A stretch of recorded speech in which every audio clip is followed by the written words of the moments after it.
Ce matin, Dieu m'a mené à apporter une parole aujourd'hui destinée à l'Église qui parle des enfants, des 12 enfants en fait. Ouvre ta Bible dans le livre de Matthieu, chapitre numéro 21. Matthieu 21, on va lire à partir du verset 28 jusqu'au verset 32. Je crois que vous tous là, vous comprenez bien le français, vous parlez aussi. Parce qu'aujourd'hui, on n'aura pas de traduction en portugais. Ça va pour vous? Ok, merci. Matthieu chapitre 21, à partir du verset numéro 28. Si vous avez trouvé, je vous invite à se mettre debout em révérence à parole do Senhor. Matthieu 21, à partir do verset numéro 28. Que vous ensemble, un homme avait 12 fils. E se adressant ao premier, il dit: Mon enfant, va travailler aujourd'hui dans ma vigne. Il répondit: Je ne veux pas. Ensuite, il repentit et il allait. S'adressant à l'autre, il dit la même chose et ses fils répondit: Je veux bien, Seigneur. Et il n'alla pas. Laquelle des deux a fait la volonté du Père? Ils répondiront: Le premier. Et Jésus leur dit: Je vous le dis en vérité, les publicains et les prostituées vous devanceront dans le royaume de Dieu. Car Jean est venu à vous dans la voie de la justice, et vous n'avez pas cru en lui. Mais les publicains et les prostituées ont cru en lui. Et vous, qui avez vu cela, vous ne vous êtes pas ensuite repenti pour croire en lui. Amen. Vous pouvez assis em nome de Jesus. Como je disse, é uma parole adressée à nous tous parce que nous sommes, peut-être qu'aujourd'hui nous sommes des pères, des grands-pères, mais avant tout nous sommes des enfants aussi. E lá a Bíblia, ela nos montre deux enfants. Deux enfants que même que soient jumeaux, são différents. E la vie nous montre ça. Então, tout d'abord, é important vous compreniez ces passages. Dans cet extrait, Jésus s'adresse ao chef religieux. Se tu vois le contexte da mensagem, tu vois que Jesus s'adresse ao chef religieux de l'époque. E raconta uma curta história. Pourquoi il raconte cette courte histoire? Exactement, pour montrer comment le comportement des gens peut révéler plus que leurs paroles. Então, se on commence à faire attention au comportement des gens, pas besoin de dire un mot. On va comprendre exactement qu'est-ce que cette personne est en train de dire. Jésus raconte l'histoire d'un père qui demande à ses deux fils de travailler où? Ele demandou les deux fils de travailler dans sa vigne. C'est-à-dire, c'est quelqu'un qui a eu un certain pouvoir, une certaine position. Ele était propriétaire d'une vigne. Et une vigne, vous savez, ce n'est pas tout le monde qui peut avoir. D'abord, il faut avoir un terrain, après la connaissance, après travailler pour ça, pour finalement récolter qu'est-ce que la vigne peut lui proportionner. E lá, son père dit: Mon fils, j'ai besoin de toi aujourd'hui, j'ai besoin que tu vas à ma vigne travailler aujourd'hui. E quelle était sa réponse? Tout de suite, il dit: Non, je ne veux pas aller. Ce n'est pas mon truc, j'ai beaucoup de choses à faire aujourd'hui, je ne vais pas à la vigne aujourd'hui.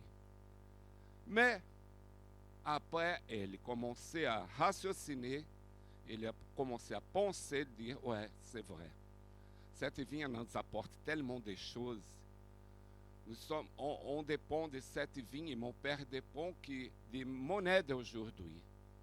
Vous savez une chose, je vais aller aider mon père. Então, le premier enfant, que soit bien clair. Le premier enfant, ele a refusé d'aller.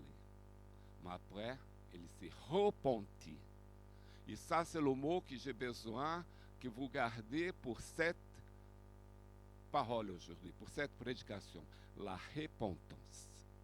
Il faut se repentir. Amen? Garde cette mot-là. Então ele dit qu'il ne voulait pas aller, mais il s'est repenti et obéit. L'autre dit qu'il le fera. Qu'est-ce qu'il a dit exactement? Je vais revenir au texte. C'est le verset numéro 30. S'adressant à l'autre, il dit la même chose et ses fils répondit, je veux bien, mon Seigneur. Elle était polie. Et l'autre dit qu'il le fera, mais ne tient pas sa promesse. C'est une chose simple, c'est une chose directe. Et cette passage, elle est pleine de leçons.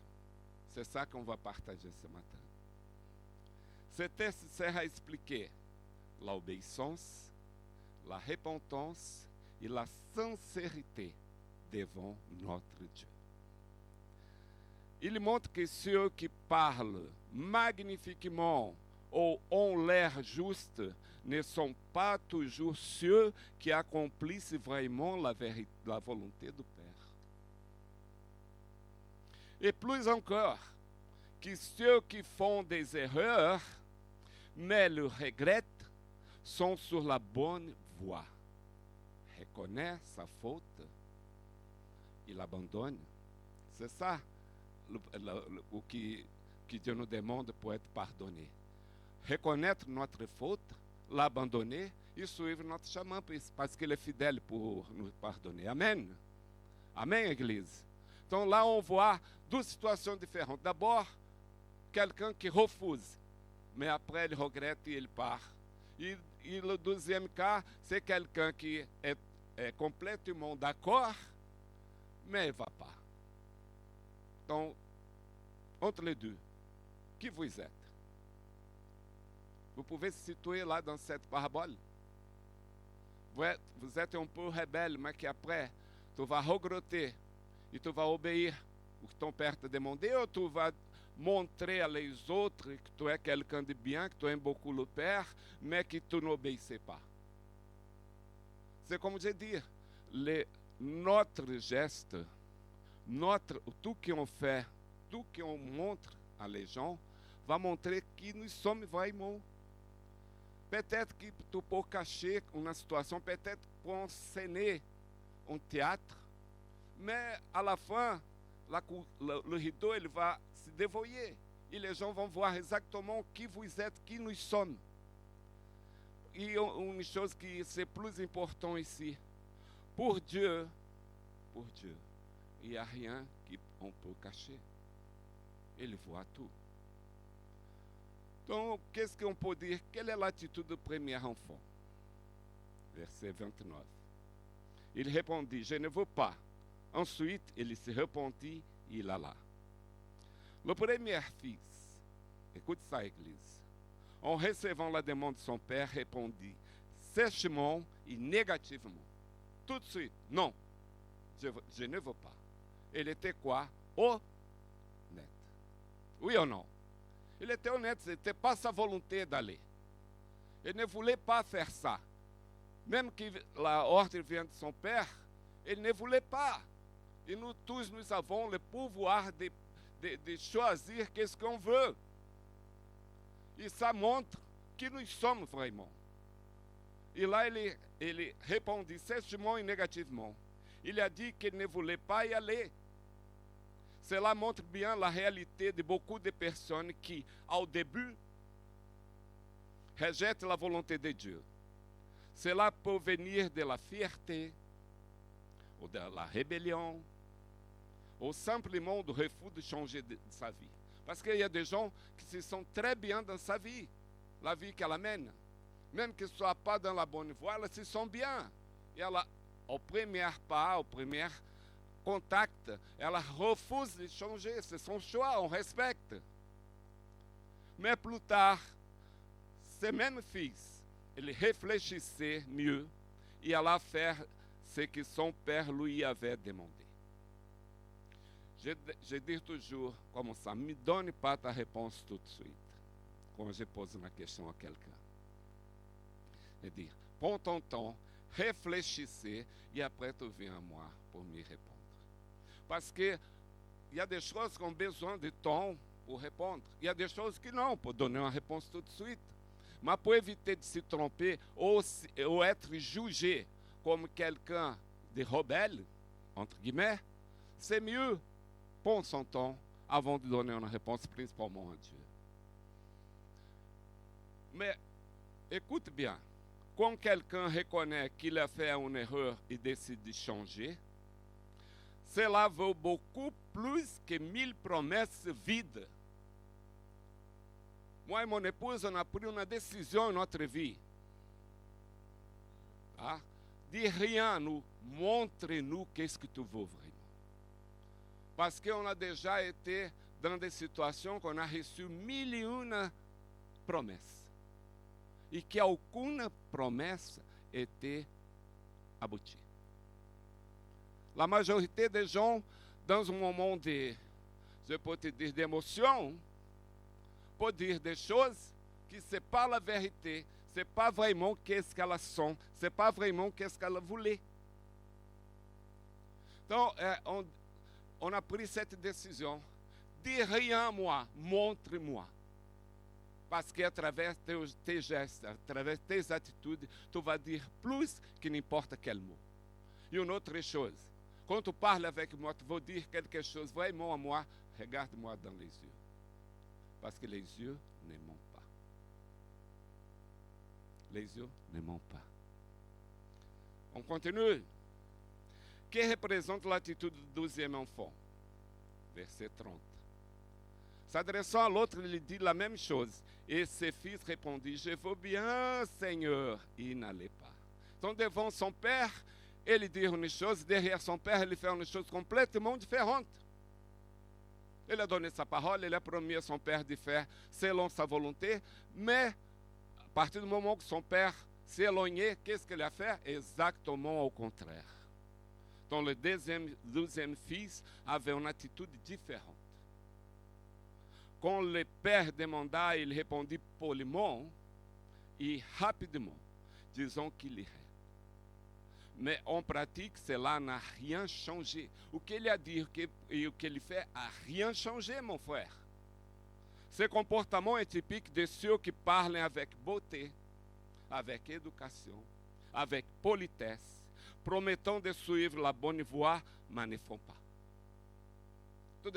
Tu connais des gens qui déjà se apresentaient à toi comme ça? Devant toi, ils sont polis, sont éduqués. Fait 1001 promesses et à la fin, il tient aucune chose. Il accomplit rien. C'est un exemple clair d'hypocrisie, mon frère. Des gens qui veulent apparaître justes devant les autres, mais qui ne soucient pas de vraiment plaire à Dieu. Son attitude sert d'avertissement, non seulement par le mot, mais aussi par l'action. C'est-à-dire, les actions, Dieu est en train de voir, comme les mots aussi. Si tu sors des mots, c'est très facile sortir des mots de notre bouche. Très facile. Parfois même sort sans notre volonté. Le plus difficile, c'est mettre en action o que on a dit. Ça, c'est difficile. Et pourquoi Jésus a-t-il raconté cette parabole? No verset 31. Laquelle de Dieu a fait la volonté du Père? Ils répondiront. Le premier, c'est clair. Et Jésus leur dit, je vous le dis en vérité, les publicains et les prostituées vous devanceront dans le royaume de Dieu. Répète avec moi, les publicains et les prostituées. À l'époque, deux choses que la population était complètement contre, c'est contre les publicains, qui étaient les gens qui récoltaient les impôts, et les prostituées, parce que ça va complètement contre la base de la famille. Et nous savons que la profession plus ancienne de notre histoire, c'est la prostitution. Ça commence avec le commencement de l'histoire, commence la prostitution. Et là, Jésus est en train de dire une chose très claire à ceux qui étaient en train de l'écouter, qui étaient exactement les gens qui l'entouraient. Il dit, écoute, toi qui dis les choses avec ta bouche, mais tu n'accomplis pas, je te dis, c'est plus facile. Les républicains, les gens qui récoltent les impôts et les prostituées, rentrer dans le royaume de Dieu que toi. Parce que les gens qui font ça, qui récoltent des impôts et qui se prostituem, eles vão um jour écouter la bonne parole e vão se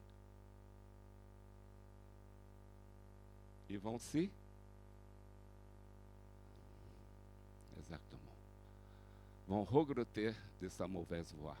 E vão aceitar Jesus e vão vraiment se convertir ao Senhor. Mas les gens que parlent, j'aime au Seigneur, e obéissez par ses commandements, ça ne plaît pas à Dieu. Tu veux un exemple? Ouvre ta Bible dans le livre Deutéronome. Deutéronome, chapitre numéro 28. Ouvre ta Bible au nom de Jésus.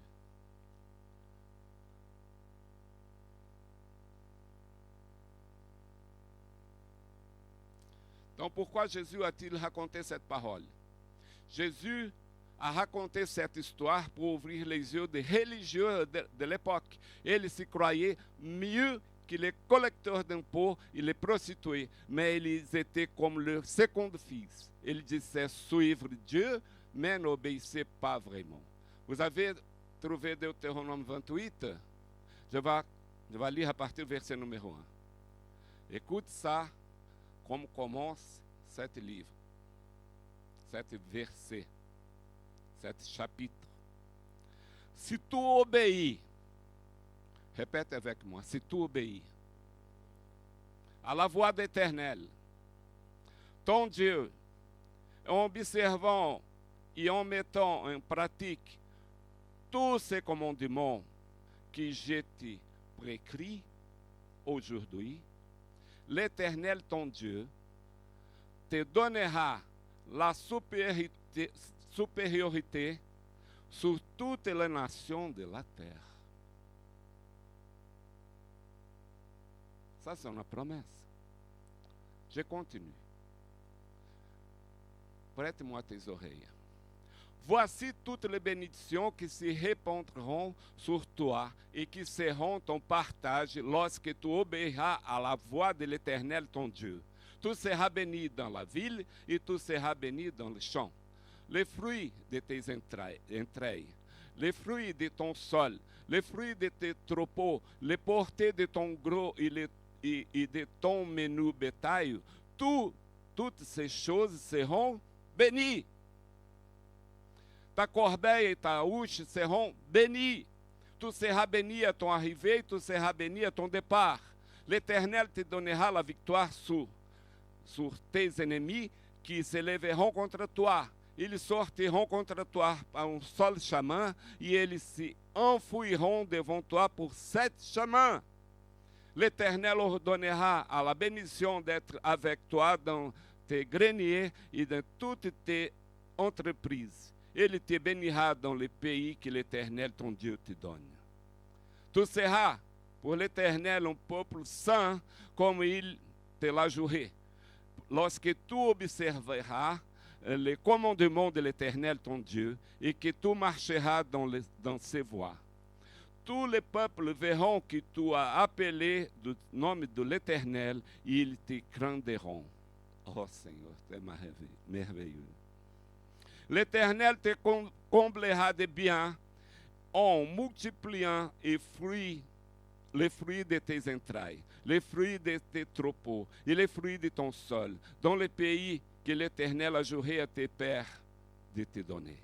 L'Éternel t'ouvrira son bon trésor, le ciel, pour envoyer à ton pays la pluie en son temps et pour bénir tout le travail de tes mains.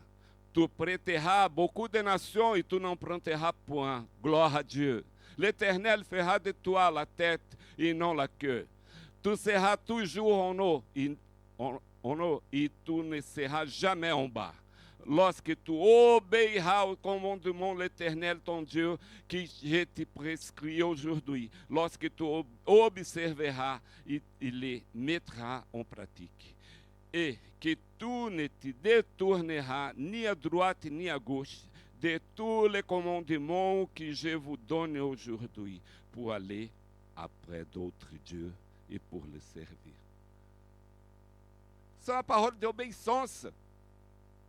Regarde, se tu obéissais a Dieu, il y a que de bonnes choses que tu vas recevoir, mon frère. Il y a que de bonus. Et on insiste em ne pas obéir a Dieu. Incroyable. Incroyable. Dieu nous parlait tellement fort à travers cette passage biblique. Nous ne sommes pas en train de parler do côté financier, mas j'ai besoin de parler de uma chose que é très important e que Deus me dérange énormément à ce sujet.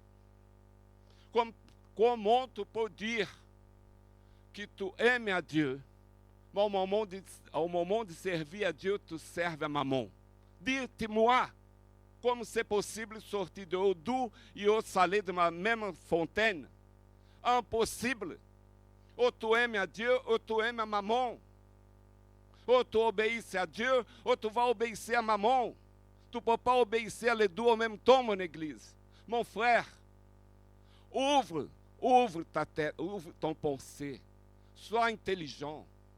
Si j'obéissais, pas seulement a Dieu, si j'obéissais mon Père, si j'obéissais mon patron, si j'obéissais a celui qui sont au-dessus de moi, j'ai que de bônus a recevoir. C'est uma questão simple e directa. On doit être obéissante, não importa où on va.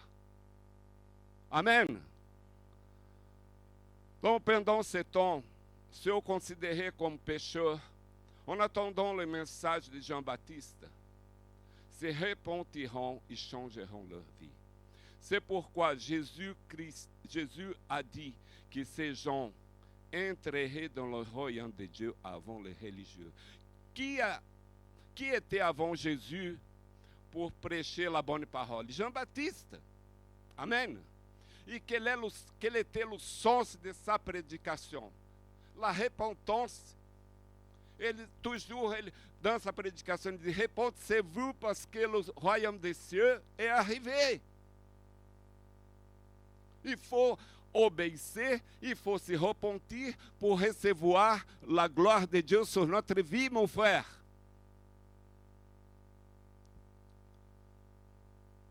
Dieu veut que tu pas seulement parles, mais il faut faire.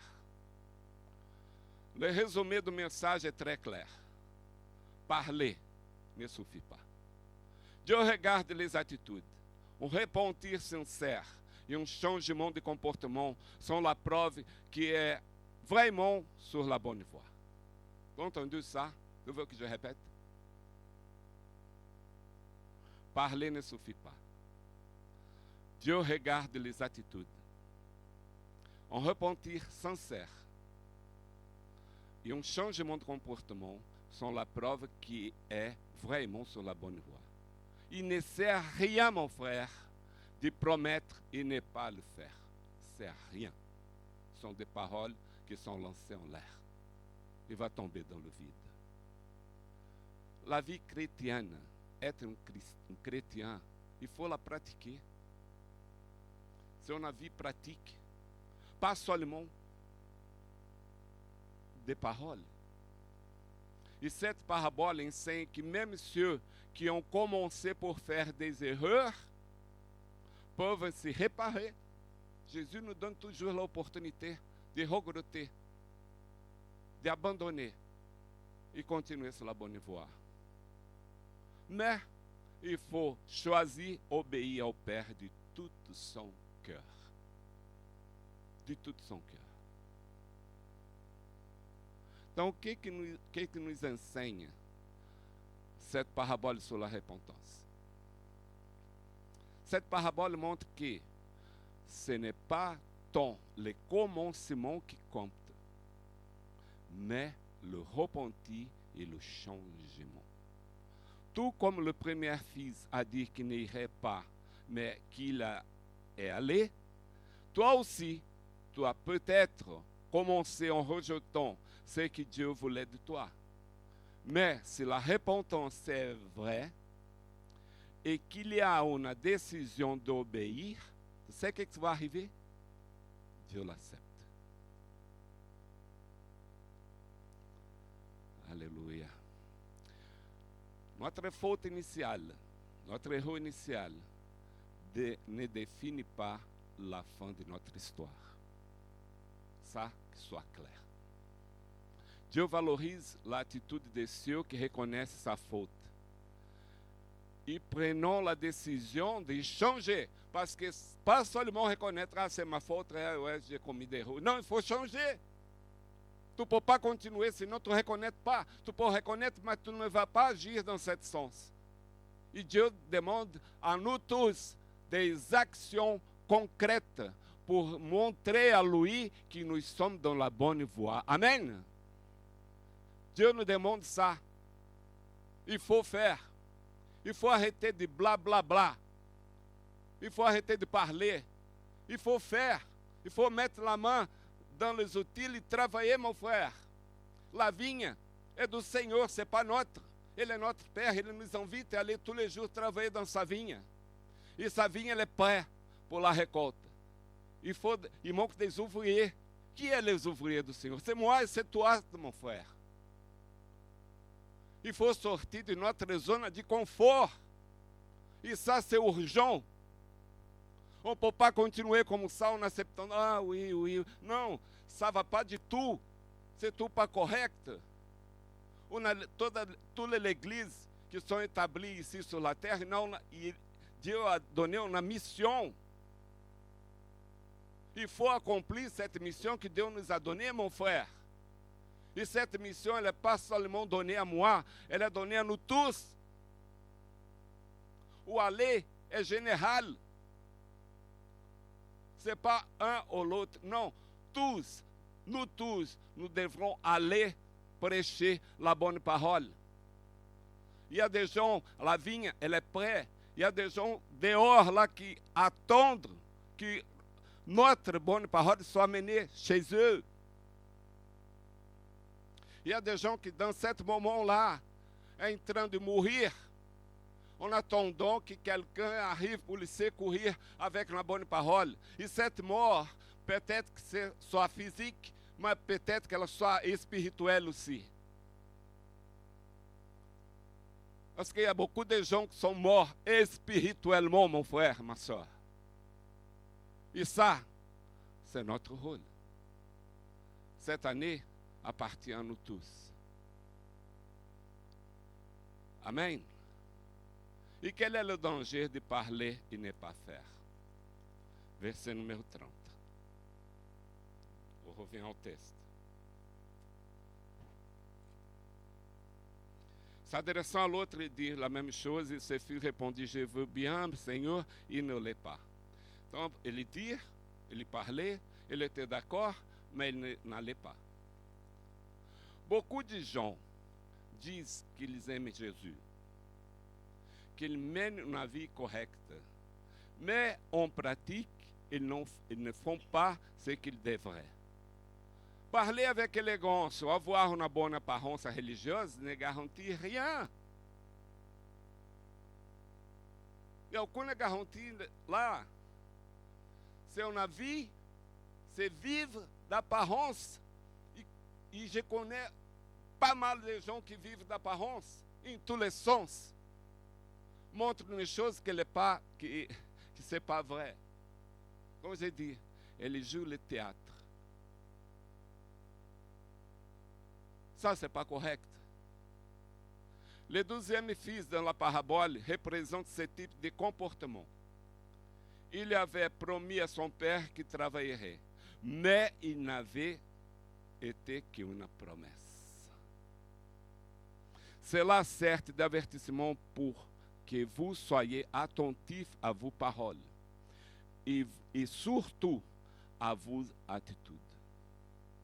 Dieu n'est pas impressionné par la parole. Il observe ce qui est fait. Vous avez compris? Dieu nous observe tout le temps. E como on peut mettre ça dans notre vie quotidienne? Qu'est-ce qu'on peut faire pour changer ça, Église? La première étape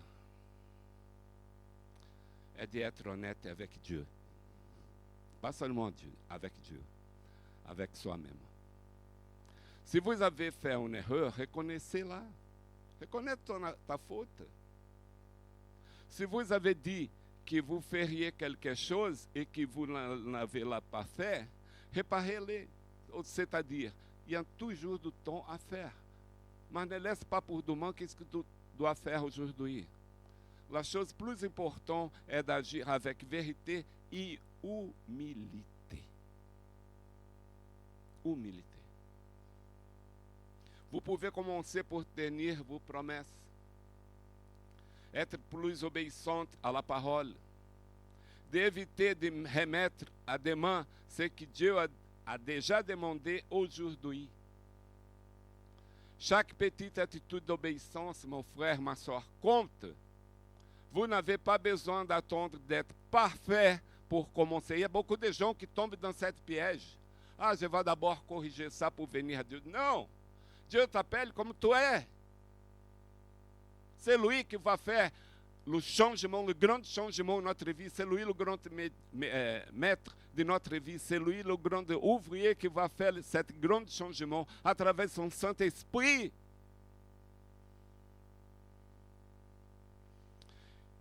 Então, il y a une grande lição ici. Uma grande lição dans cette histoire.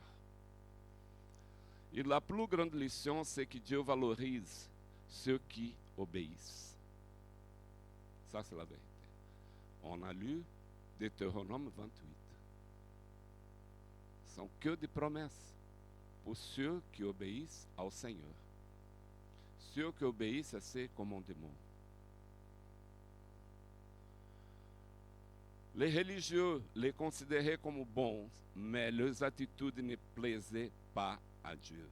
En revanche, les collecteurs d'impôts et les prostituées qui avaient auparavant vécu dans le tort se repentiront et feront accepter par Dieu.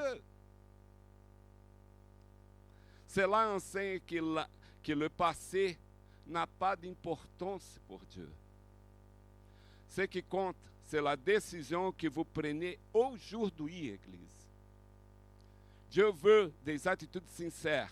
Il est à bras ouverts pour ceux qui décident d'accomplir sa volonté, mais pour le vrai.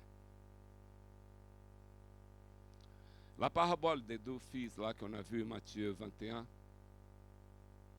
laisse un message simple et direct.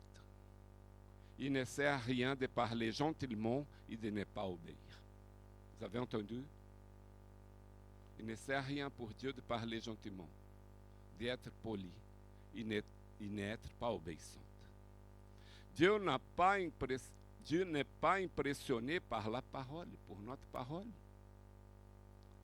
Il regarde le cœur, Psaume 138, et les attitudes. Donc je peux vous assurer que le premier fils, même s'il avait tort de dire qu'il ne partirait pas, il a eu l'humilité de changer et d'exécuter la volonté de son père. Le second, en revanche, n'était qu'une promesse.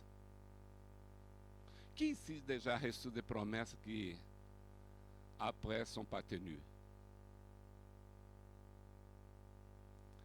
Ça te plaît? Je crois que ça plaît à personne. Je peux vous assurer qu'il ne plaît pas à Dieu. Que cette histoire puisse servir d'un miroir pour vous. Parce que cela montre que l'erreur passée n'a pas d'importance. Dieu oublie notre passé.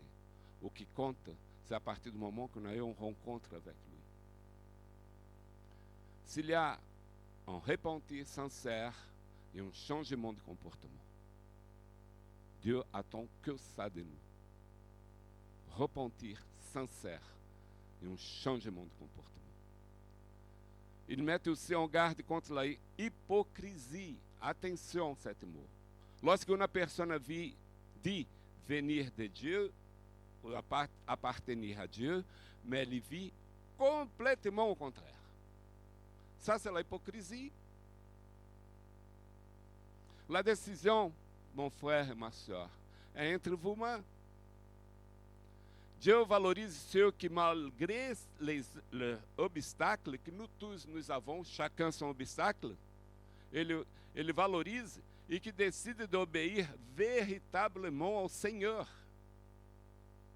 Les obstacles sont là pour être surmontés. C'est l'obstacle qui nous donne l'expérience. São les obstacles qui nous montrent qu'on dépend vraiment de Dieu. Il y a des obstacles que tu se arrêtes devant lui e diz, mon Dieu, como c'est grand ça, je ne vais pas réussir. E Dieu te répond, ne crains pas, parce que je suis avec toi. C'est ça que Dieu est en train de nous parler en tout le temps. E ce choix doit être fait maintenant, avec des attitudes simples dans chaque quotidien. Car ao final, celui qui fait la volonté du Père est celui qui lui plaît. Garde ça dans ton corps, mon frère. Tu veux plaire à Dieu? Tu veux plaire à Dieu? Sois obéissante. Repentez-vous de tes mauvaises voies. Change d'attitude. Montre ao Senhor que tu vraiment regretter de tes mauvaises voies. Amen. Pas seulement pour le monde voir. Le monde, c'est seulement un témoin de notre changement. Mais le vrai, il faut montrer au Seigneur. Il attend que ça de nous. Qu'on soit honnête, qu'on soit sincère. Avec nos frères, avec notre famille, avec les gens qui nous entourent, et principalement avec Dieu. Principalement avec Dieu. Sois toi-même. Sois toi-même, mon frère, ma soeur. Sois toi-même. Dieu te connaît. Il veut voir quelles sont tes attitudes. Les résultats d'un corps brisé à travers l'action du Saint-Esprit de Dieu. Amen. On va prier maintenant. Pour se mettre debout. On va remercier Dieu.